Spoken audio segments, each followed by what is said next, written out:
ఆంధ్రప్రదేశ్ మాజీ CM YCP అధినేత YS Jagan నిశ్శబ్ద ధోరణి రాజకీయాల్లో ప్రత్యేక చర్చ అయింది.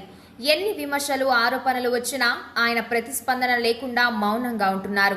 ఇటీవలే మాజీ మంత్రి బొత్స సత్యనారాయణ మా నాయకుడు అంతేనని కామెంట్ చేయడం పార్టీ లోపల అసంతృప్తిని తెలుపుతోంది. జగన్ స్పందనలో ఆలస్యం కారణంగా ప్రత్యర్థుల ఆరోపణలు బలంగా వినిపిస్తున్నాయి. దాంతో సీనియర్ నేతల్లో అసంతృప్తి పెరుగుతోంది. కొందరు నేతలు యూట్యూబ్ వంటి ప్లాట్ఫామ్ల ద్వారా పార్టీ పక్షాన వాదన చేస్తున్నారు. మరికొందరు నిశ్శబ్దంగా చూస్తున్నారు. మరికొందరు ఇతర అవకాశాలను పరిశీలిస్తున్నారని వార్తలు వినిపిస్తున్నాయి. విశ్లేషకుల అభిప్రాయం ప్రకారం జగన్ నిశ్శబ్దం ప్రజల విశ్వాసంపై ఆధారపడి ఉంటుంది. కానీ ఈ విధానం పార్టీకి ఎన్నికల్లో నష్టాన్ని కలిగించవచ్చు.